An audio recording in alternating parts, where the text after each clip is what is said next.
So it's a great time to be a software developer, isn't it? I mean, you've got people you don't even know calling you on the phone and saying, do you hang out with rock stars? Or do you personally know any available ninjas?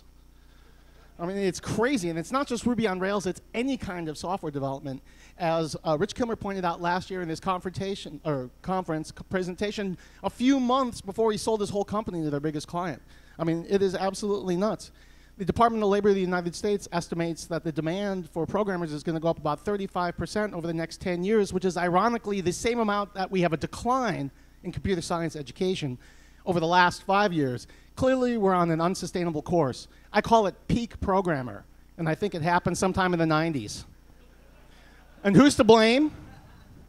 Really, it's all of us, because the only way an idiocracy can occur is when an entire society values buffoonery and consumption over creation.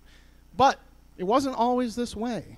It was only just a short time ago that our heroes and our icons were men and women of substance, of ideas, that they were the creators and makers of things, not just the consumers of things.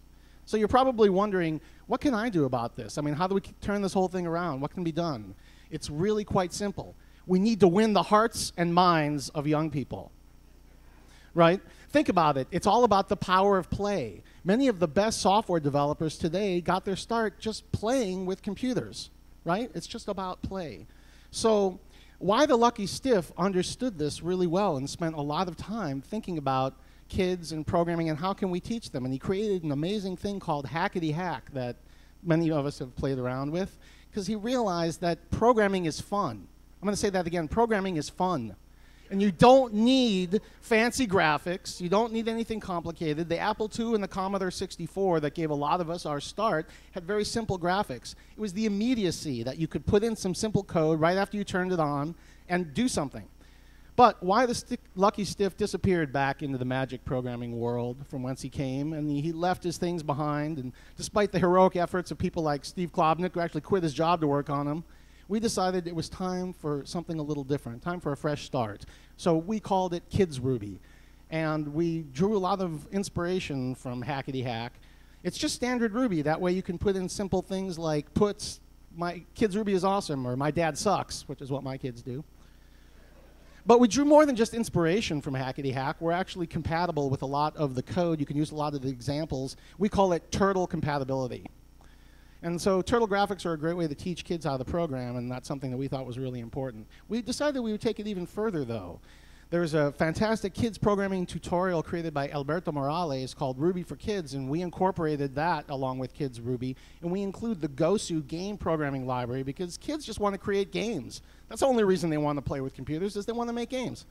So we actually created a complete KidsRuby operating system based on Ubuntu because kids don't necessarily have internet access or good quality computers like this Raspberry Pi $25 USB-sized computer that should be coming out later this year. KidsRuby will work on that. So right about this time, you're wondering, what can I do? How can I get involved? And I'm just like an old guy. Well, we have a simple 5-step plan for helping get the next generation of hackers going. Okay, here's all you got to do. First of all, you need kids.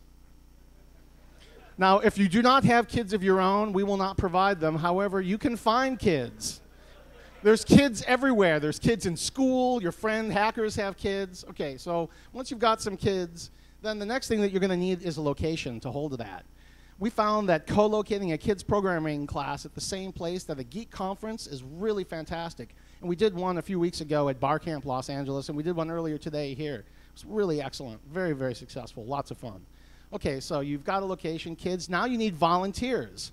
And all of us owe our entire livelihoods to the mentoring and the education that we've gotten from others. And there's literally nothing more satisfying than seeing the light turn on in the young programmer's eyes as they learn to hack code. It's really fantastic. You will need candy. They are kids. And it's not just for you and the kids. You need something to distract the parents with as you're teaching the kids how to hack homework and such. And then last but absolutely not least, you're going to need toys. Yes, we put the KidsRuby distribution onto a USB drive that we give out, and it's not just a souvenir. It's actually something they can take with them. That way they have all their code, because kids don't necessarily have their own computers. They have access to computers, but they don't have computers of their own. So kidsruby.com, help us, help you, help them, because as Alan Kay said, The best way to predict the future is to invent it. And the future really, truly belongs to the children. Thank you.